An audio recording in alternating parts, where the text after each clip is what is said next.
Guys welcome back to my channel Katiyar blog. এখন যেহেতু আজকে রাম মন্দির প্রতিষ্ঠা, তো তার জন্য খুব হ্যাপি। এই তো আজকে যেহেতু রাম মন্দির প্রতিষ্ঠা, তো তার জন্য আমরা প্রদীপ জ্বালিয়েছি, সবাই প্রদীপ জ্বালিয়েছে। তো তার সাথে আবার আমরা বোমও ধরাচ্ছি। তো এখন আমরা বেরিয়ে পড়লাম। এখন আমরা যাব হলাম রাম মন্দির দেখতে। ছোট্ট একটা রাম মন্দির বানিয়েছে, সেই মন্দিরটা দেখতে যাব। তো এখন আমরা আছি হলাম মহানন্দা নদীর ওপরে। ওদিকে শ্রীরাম লেখা আছে, প্রদীপে সারা নদী জুড়ে লিখেছে, সে খুব ভালো লাগছে দেখতে। তারপর চলে আসলাম আমরা ইয়ারবু মোড়ে। ইয়ারবু মোড়ে একটা রাম মন্দির বানিয়েছে ছোট্টখাটো, খুব সুন্দর দেখতে। তো আমরা সেখানে চলে এসেছি। তো দেখো এই হলো মন্দির, সেই মন্দির দেখো কি সুন্দর বানিয়েছে দেখতে, আর খুবই সুন্দর বানিয়েছে। আমি তোমাদেরকে কাছ থেকে দেখাবো, যতদূর পারবো কাছ থেকে দেখাবো। এ দেখো এত ভিড় যে আমি সেখানে যেতেই পারছি না। এখানে প্রচণ্ড ভিড় হয়েছে, যেহেতু এটা ইয়ারবু মোড়ে মাঝখানে হয়েছে, তো প্রচণ্ড ভিড় হয়েছে, অনেক লোক এসেছে এখানে দেখতে, খুব ভালো লাগছে দেখতে। তারপর না দেখো সবাই তো আর অযোধ্যা গিয়ে দেখতে পারবে না, তো তার জন্য এখানে ছোটো করে একটা মন্দির বানিয়েছে, কিন্তু খুব সুন্দর হয়েছে দেখতে। আমি এই তো দেখাচ্ছি তোমাদেরকে, আর একটু কাছে নিয়ে গিয়ে দেখাচ্ছি তোমাদের, দেখো তোমরা যে কত সুন্দর হয়েছে। আর দেখো কি সুন্দরভাবে বানিয়েছে, সেম অযোধ্যার মতো বানিয়েছে, মানে এত সুন্দর লাগছে যে তোমরা সামনে থেকে দেখলে বুঝতে পারবে। তোমরা যারা ইয়ারবু মোড়ে দেখেছো তারা কমেন্টে বলো তো যে তোমাদের কেমন লেগেছে। আমার তো খুব ভালো লেগেছে। এ দেখো কি সুন্দর লাগছে দেখতে, আর প্রচণ্ড খুবই সুন্দর করিয়েছে। এ দেখো রাম লক্ষ্মণ সীতা আছে এক পাশে আছে, তারপরে হনুমান আছে, সব কিছু আছে এক সাইডে।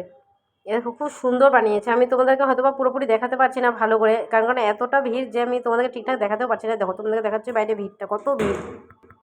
এ দেখো প্রচুর ভিড়। দেখো রাস্তার এপারে মানে মেন রোডের সামনে, তো এই জন্য মানে প্রচুর ভিড়। যেতে আমার সাথে এসেছে গৌরী, এসেছে রেশমি, এসেছে মা, এসেছে, আর আমি দেখো কিনারে দাঁড়িয়েছি। মানে এত ভিড় যে আমি নড়তেই পারছি না, তো তার জন্য আমি এক সাইডে দাঁড়িয়েছিলাম। মানে দেখো কি সুন্দর লাগছে মন্দিরটা। আর মন্দির দেখতে সেম অযোধ্যার মতো করেছে, মানে এতটা সুন্দর লেগেছে যে আমি তোমাকে বলে বোঝাতে পারবো না। তোমাদের কেমন লেগেছে মন্দিরটা কমেন্টে বলো, আমার তো খুবই ভালো লেগেছে। এ দেখো কি সুন্দর লাগছে, তোমাদেরকে আমি পুরোটাই দেখাচ্ছি। দেখো যত দূর সম্ভব আমি তোমাদের দেখানোর চেষ্টা করছি। দেখো যে কতটা সুন্দর হয়েছে, আমার তো খুবই ভালো লাগছে দেখতে। আর দেখো তোমাদেরকে আমি অনেকটা কাছে থেকে দেখাচ্ছি, কারণ কেননা এরপরে আর যাওয়া যাচ্ছে না। দেখো তোমাদেরকে আমি বাইরের সাইডটা ধরছি, আর তারপরে আমি চলে এসলাম যে তিলক লাগাতে। তো এখানে সবাই তিলক লাগাচ্ছে, তো ভাবলাম যে আমিও তিলক লাগাই। তো প্রথমে একটা তিলক লাগালো, তারপরে হলো লাল চন্দন দেবে, তো তার জন্য অনেকক্ষণ দাঁড়িয়েছিলাম। আর দেখো কত ভিড়, সেখানে লাগাতেও পারছিলাম না, মানে এতটা ভিড়ে। দেখো তারপরে ওখান থেকে দেওয়ার পরে তো বাইরে বেরিয়ে আসছি, দেখো কত ভিড়, সেখানেও আসতে পারছি না, মানে এত ভিড়। দেখো এই পাশে লাগাচ্ছে হলো সবাই চন্দন, তিলক চন্দন লাগাচ্ছে, আর সত্যি খুব সুন্দর লাগছে দেখতে।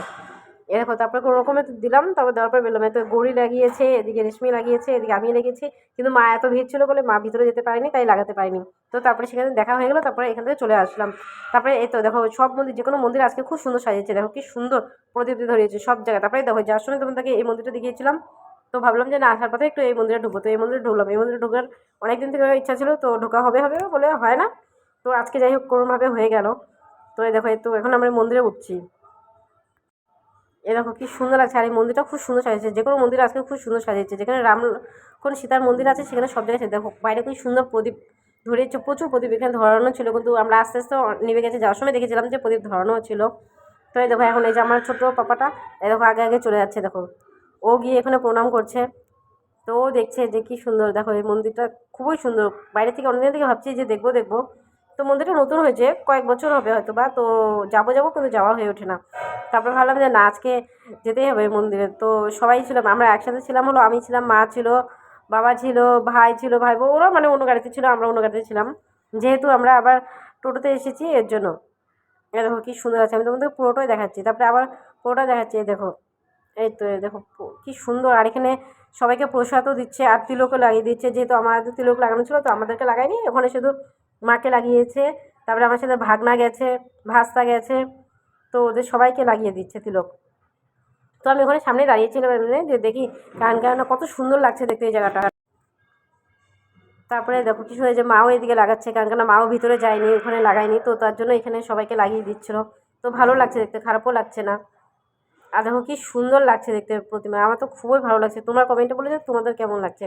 এটা হলো প্রধাননগরের সামনে। এই মন্দিরে অনেকদিন থেকে ঢুকবো ঢুকবো, তো ঢোকা হয়ে ওঠে না, তো আজকে যাই হোক কোনো কারণে হয়ে গেল, তো ভালো লাগছে, সত্যি খুব ভালো লাগছে দেখতে। আর আজকে সব মন্দির খুব সুন্দরভাবে সাজিয়েছে। এই দেখো তারপরে সব ঠাকুরের কাছে একটু প্রণাম করে নিলাম, কারণ আবার কবে আসি না আসি, কারণ এই মন্দিরে সচরাচর আমার আসা হয়ে ওঠেনি, কারণ এটাই আমার প্রথমবার। এরকম এখানে কি সুন্দর রাম লক্ষ্মণ সীতা কি সুন্দর সাজিয়েছে, আর খুব সুন্দর লাগছে দেখতে। তোমাদেরকে হয়তো বা ক্যামেরাতে আমি দেখাতে পারছি না যে কতটা সুন্দর, কিন্তু খুবই সুন্দর লাগছে দেখতে। তো এতে সব ঠাকুরকে আমি প্রণাম করে নিচ্ছি একবার করে, কারণ অনেকদিন থেকে আসার ইচ্ছা ছিল, আসার ইচ্ছাটা পূরণও হলো, সত্যি খুব ভালো লাগে। আর আমাদের আজকে হলো আরও সোমবার, তো সত্যি খুব ভালো ছিল। তারপরে শিবেরও দর্শন হয়ে গেল, তো খুবই ভালো লাগলো দেখে যে আজকে সোমবার যেহেতু তো শিব মন্দিরে কোনো আসতে পারলাম, তো আরও বেশি ভালো লাগলো। তো সেখানে প্রণাম টনাম করলাম, সবাই করলাম, ওখানে আমরা অনেকেই ছিলাম। এটা দেখো হনুমানের মন্দির কি সুন্দর লাগছে দেখতে, আর খুব সুন্দর সাজিয়েছে দেখতে।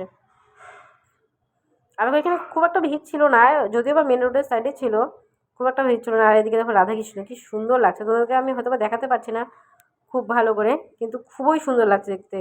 আর ভেতরে আর উপরেরটা আমি তোমাদেরকে হয়তো বা দেখাতে পারলাম না, কিন্তু উপরেরটাও খুব সুন্দর সাজিয়েছে, আর বাইরে থেকে দেখতে খুবই ভালো লাগছে দেখতে। এই তো দেখো এই যে, তারপরে আমরা হচ্ছে এখানে ঘন্টি বাজাবো, তো ঘন্টি এতটা উঁচু তো যে পাচ্ছিলামই না, তবে যাই হোক অনেকক্ষণ ধরে দাঁড়িয়েছিলাম, তো ওখানে ফাঁকা পাচ্ছিলাম না, তারপরে তো অনেকক্ষণ পরে ফাঁকা পেলাম, তারপরে আমি বাজালাম। কেন সত্যি হাইট শর্ট হলে সত্যি খুব সমস্যা হয়, যে বাজাতে খুবই অসুবিধা হয়। তো যাই হোক তারপরে প্রণাম টনাম করলাম, প্রণাম টনাম করার পরে তো বললাম যে গড়িকে যে চলো আমরা বাইরে চলে যাই। তারপরে তো আমরা ওখান থেকে এখন এই যে বাইরে বেরিয়ে আসছি, প্রণাম টনাম করলাম, প্রণাম টনাম করার পরে তো বাইরে বেরিয়ে আসছি। এই যাওয়ার সময় একটু ভিড় ছিল, কারণ আগে অতটা ভিড় ছিল না, কিন্তু পরে যখন লেটে ফিরলাম তো তখন দেখি যে একটু ভিড় ছিল।